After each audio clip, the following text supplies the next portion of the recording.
Okay, guys, these are your notes for section 8.4. This is our last section in chapter 8.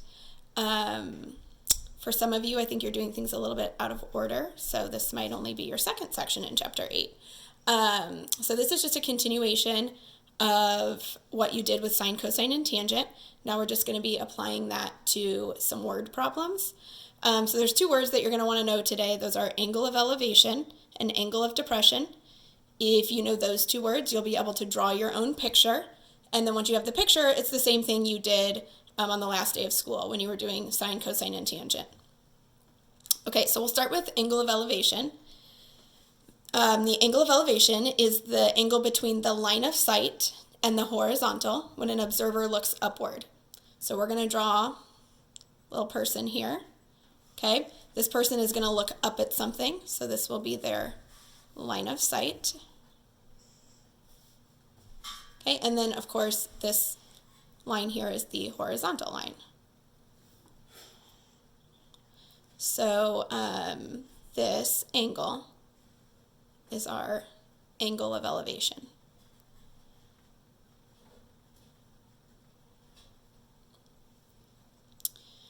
Okay, so we're going to do a couple of examples. We'll do one example with angle of elevation, then we'll move on to angle of depression, and then we'll do some problems that kind of are mixed up.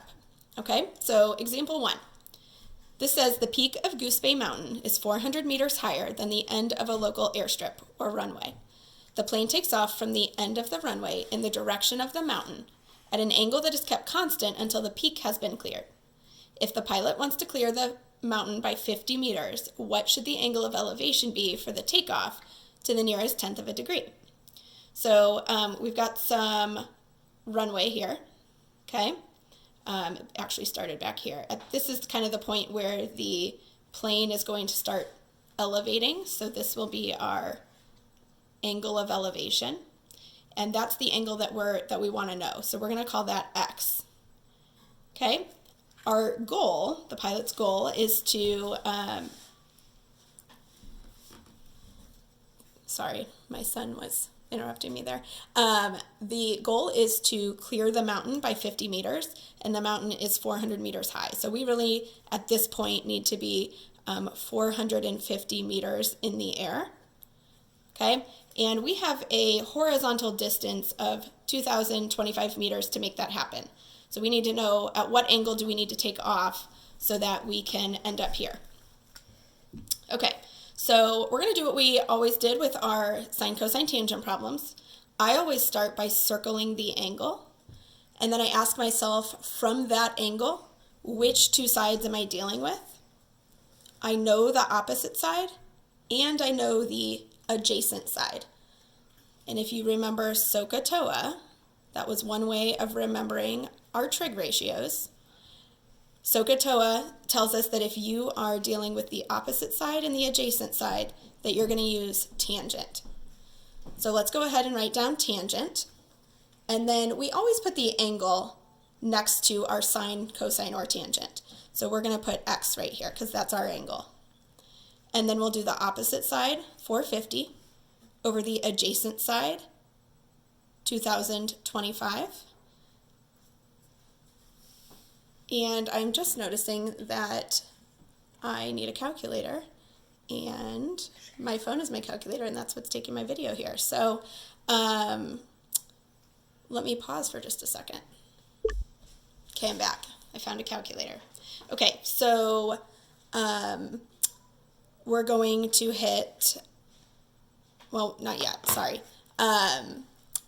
We need to get x by itself. So before we can punch it into our calculator, we have to have x by itself because that's what we want to find out. So we need to get rid of tangent so that x is alone. To get rid of tangent, you're going to do the opposite of tangent, which is tangent inverse. And you'll do that on both sides. Okay, tangent inverse will cancel with tangent. And then you'll have x equals tangent inverse of 450 over 2025. Okay, we're going to punch that into our calculator. I'll scooch over so we can see here.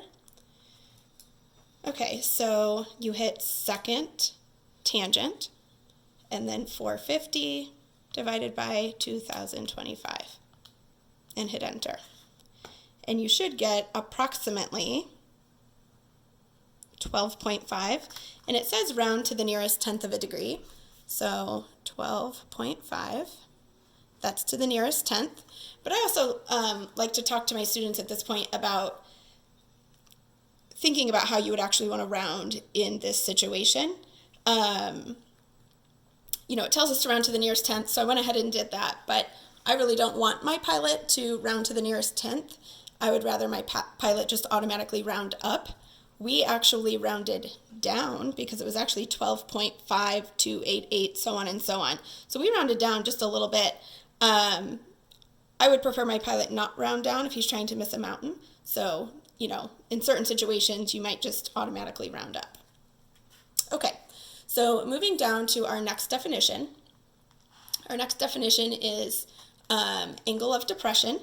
And an angle of depression is the angle between the line of sight and an observer when an observer looks downward. And then that line of sight and the horizontal are going to form your angle of depression. So you want to imagine your person is up here this time in the lighthouse. Okay, this is if they were looking straight out, but they are looking down at something like a boat. The angle formed by that line of sight and that horizontal, that is your angle of depression. And you'll notice that an angle of depression is not inside our right triangle. But the good news is this horizontal, and of course this horizontal, if they're both horizontal, they are parallel. And we know that when lines are parallel, alternate interior angles are congruent. So this angle of depression, whatever its measure is, this measure down here is going to be the same thing because they're alternate interior angles on parallel lines. Okay, so now we're going to move on to a couple of other examples. So example 2 says from the top of a lighthouse, a tourist spots a boat. The angle of depression is 17 degrees. If the boat is 500 feet away from the base of the lighthouse, how tall is the tower? And you read that all at once, it sounds kind of overwhelming, but we just need, our goal here really is just to draw a picture. Once you have the picture, you're going to do your sine, cosine, tangent problems just like you did on the last day of school, okay? So from the top of a lighthouse, you do not need to actually draw a lighthouse. You're just going to make a straight up and down line. Your lighthouse would be standing straight up and down, okay? Up here you have a tourist, and the tourist is looking down at a boat. Okay? If you want, you can draw yourself a boat. That is a terrible boat. You get the idea. Here's our person up here. Okay. The angle of depression is 17 degrees. So again, if our tourist was looking straight out, that's our horizontal line, but the tourist is looking down. So this is our angle of depression between the horizontal and the line of sight. Okay, and it is 17 degrees. If the boat is 500 feet away from the base of the lighthouse, how tall is the tower? So our boat is 500 feet away from the base of our lighthouse. So you're just drawing a right triangle. Every time you're going to draw a right triangle, you just have to decide where your numbers go, okay? So this is our 500 feet, this is our 17 degrees. The question is, how tall is the tower? So this is what we want to know. How tall is our tower? Okay? So the first thing I'm going to do is take my angle of depression, and I am going to transfer it inside the triangle. So again, these are alternate interior angles on parallel lines. These are both horizontal lines. So this is also 17 degrees, just like that angle. Okay, and then I'm going to do my problem like I would normally would. I'm going to circle my angle, okay? From that angle, I want to know the opposite side, and I already know the adjacent side. So again, looking at SOHCAHTOA, opposite and adjacent go with tangent. So we're going to use tangent. We always put the angle measure right here. So our angle this time is 17. And then we do what tangent tells us to do. Put opposite over adjacent. So put x over 500. Okay, and then your goal is to get x by itself. So to get x by itself, we have to get rid of this 500. I'm currently dividing by 500. So if I want to get rid of that, I have to do the opposite. I need to multiply by 500. I'll do that on the right side, which means I also need to do that on the left side. These cancel. I have x by itself. Okay, what is x approximately? Plug this into your calculator. So I'm going to do 500 times tangent 17. And I get approximately 152.9.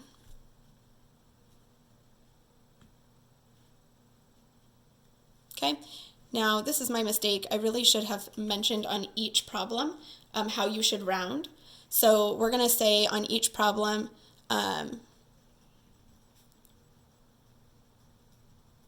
round to the nearest tenth.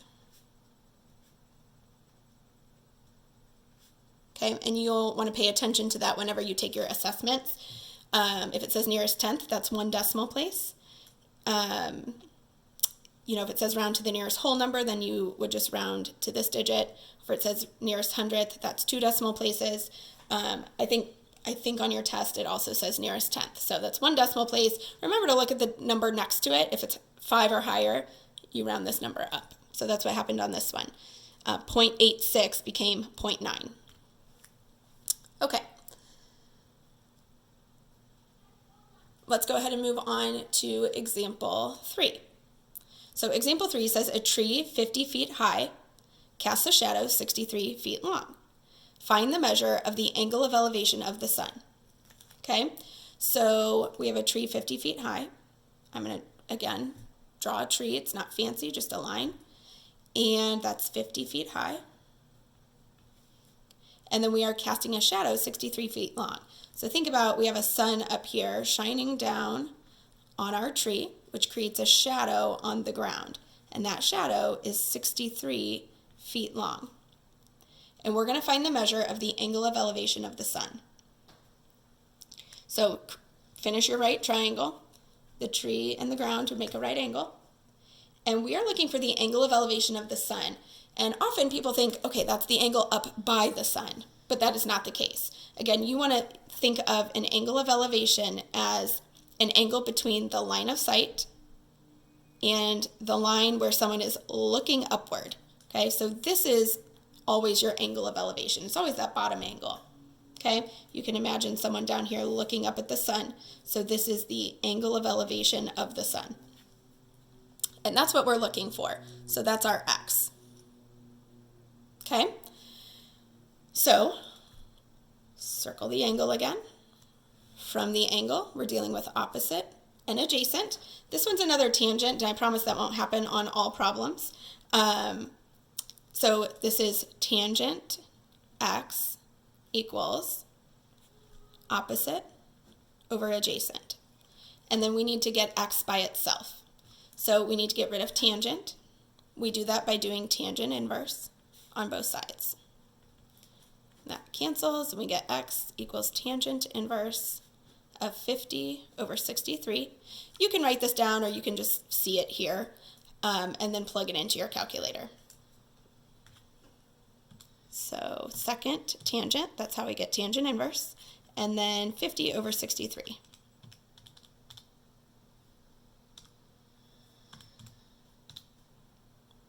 Okay, we get approximately 38.4. And that would be degrees since it's an angle. Okay, and then finally the last one. Okay, this one says, at a point on the ground, 30 feet from the base of a cliff, a hiker spots a bear at the top of the cliff. Using a clinometer, which is a measuring tool for measuring angles, you can look through it. It'll tell you kind of how you are tilting, how far you are tilting your head back. So are you tilting your head back at a 10-degree angle? Are you tilting your head back at a 45-degree angle? I showed my students that in class. We have them at the school, and if we make it back and have some time outside, which which is probably doubtful at this point, but if we can work something like that out, we often go outside and we use them, and you can look through them, and we can find measurements like the height of the light poles in the parking lot or the height of the light poles on the soccer field using a clinometer and a measuring, what am I trying to say? Tape measure. There we go. Sorry. Okay. So he is reading his angle of elevation to the bear at the top of the cliff, and he is tilting his head back at 49 degrees. So we want to know how far away is the hiker from the bear. Okay, so we have a cliff. We've got a bear up here. I'm not going to be able to draw a good bear, but we'll just do this. Okay, there's our bear. And then we have our hiker, who is 30 feet from the base of the cliff. So here's the base of the cliff. We're going to go out 30 feet. And there's our hiker. He uses his clinometer and he measures the angle of elevation to the bear. Okay? And that is 49 degrees. The question is, how far away is the hiker from the bear? So from hiker to bear, what is that distance? So we are looking for this. Remember, the cliff and the ground would make a right angle. Okay? So we're going to do what we do every time, which is circle the angle and then decide which sides we are dealing with. This time it is adjacent leg and hypotenuse. Okay? So if we are thinking of SOHCAHTOA, adjacent and hypotenuse go with cosine. So we're going to do cosine, and then we always put the angle next to sine or cosine or tangent, and then we do what cosine tells us to do. So cosine tells us to put the adjacent side 30 over the hypotenuse x. Okay, and then we need to solve for x. We need to get x by itself. So even if we got rid of the 30, we would not have x by itself. We would have 1 over x, and that's not what we're trying to find. So we really need to get x out of the denominator. So we are going to multiply both sides by x. Okay? X is now not in the denominator anymore. It's over here in the numerator. But it's still not by itself. To get x by itself, we have to get rid of cosine 49. Now, students often get confused here because, when we get rid of tangent, we do tangent inverse. If we get rid of sine, we do sine inverse. If we were getting rid of cosine, we would do cosine inverse. But we're not just getting rid of cosine.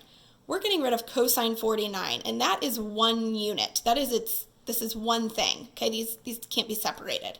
So we're not just trying to get rid of cosine. We're trying to get rid of cosine 49, and that's a number. You could type it into your calculator and see that cosine 49 is a number. Okay? So if we have x being multiplied by a number, and we want to get rid of the number, then we have to do the opposite and divide by cosine 49. And if I do that on the left, I have to do that on the right. Okay? So over here on the left side now, I just have x, which is what I wanted. On the right side, I have a 30 in the numerator, and then I have a cosine 49 in the denominator. So that's what x is equal to, and we're going to plug that into our calculator to see what that is approximately. So 30 divided by cosine 49, and then I always like to close up that parenthesis and hit enter. We get approximately 45.72. Okay, that 2 means that we do not need to round this number up. Okay, so it's just 45.7. Okay, and that would be in feet because the other measurement is in feet.